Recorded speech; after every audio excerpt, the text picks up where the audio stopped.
नरेंद्र मोदींच्या हातात गेले 10 वर्ष देशाची सत्ता आहे. 10 वर्ष कसं राज्य चालवतं.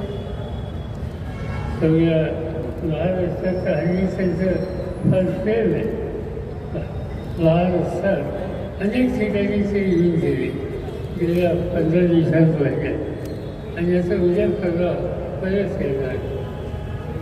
मला असंच आहे की आम्ही कॉलेजमध्ये शिकत होतो पुण्याला, त्यावेळेला जवाहरलाल नेहरूंचं भाषण निवडणुकीच्यासाठी झालेलं ऐकलं, इंदिरा गांधींचं ऐकलेलं, राजीव गांधींचं ऐकलेलं, अनेकांची अनेक नेतृत्वाची भाषणं आम्ही लोकांनी ऐकली. काय असायचं ते भाषण? गेल्या 5 वर्षात काय केलं सगळ्या गोष्टी पुढे. आज काय दिसतंय? आज येतात म्हणजे 2 शब्द बोलतात, ज्या गावात गेले असतील त्या गावच्या लोकांची अचूक करतात.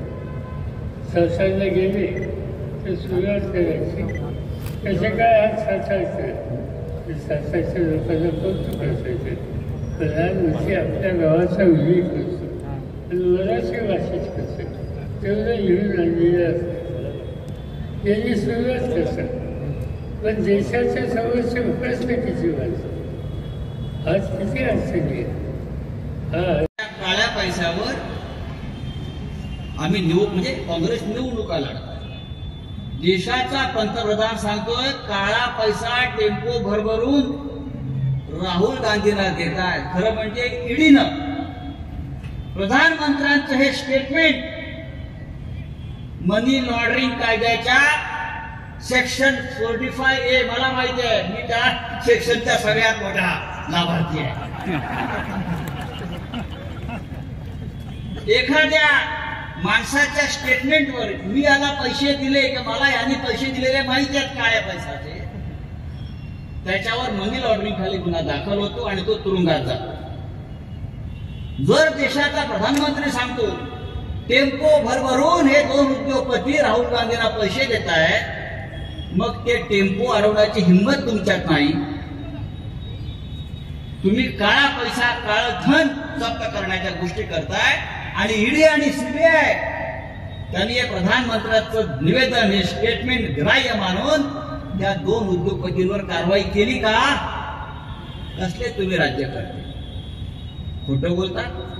आकडेवारी कशी काढायची, कागदपत्र कोणते काढायचे सगळं माहिती आहे. त्यांनी नरेंद्र मोदी, अमित शहा यांच्या भ्रष्टाचाराचा कागदाचा चिठ्ठा जमा केलेला आहे, म्हणून यांना अटक झाली.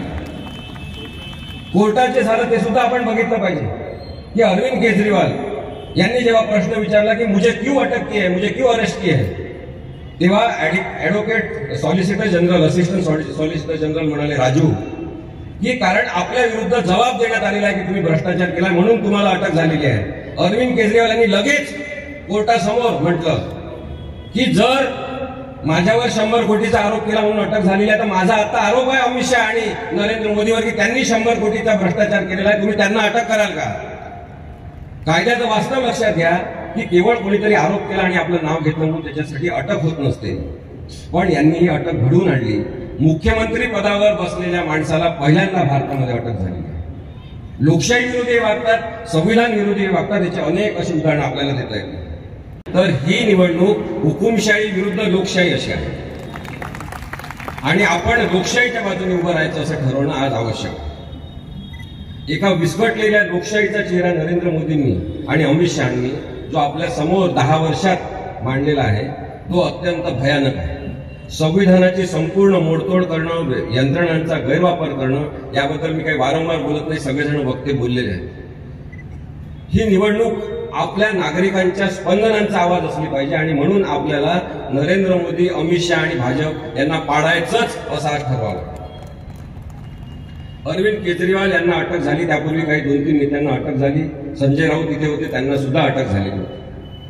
अटकेचं सत्र यांनी जे सुरू केलं ते सुडातून कायद्याचा गैरवापर याचं एक अत्यंत वाईट उदाहरण आहे. याची दखल जगातल्या सगळ्या राष्ट्रांनी घेतलेली आहे की कायद्याचा असा गैरवापर, पोलिसांचा आणि यंत्रणांचा असा गैरवापर इतर कोणत्याही देशामध्ये केला नाही, तेवढा अमित शहा आणि नरेंद्र मोदी यांनी केलेला. अरविंद केजरीवाल यांना अटक झाल्यावर त्यांना सतत विचारण्यात आलं की पासवर्ड द्या, कोडवर्ड द्या. त्यांना अटक का झाली? दारूबंदीच्या धोरणामध्ये भ्रष्टाचार असल्याबद्दल अटक झाली असं आपल्याला वाटत असेल तर मी आपल्याला सांगतो ते चूक आहे किंवा अर्धसत्य.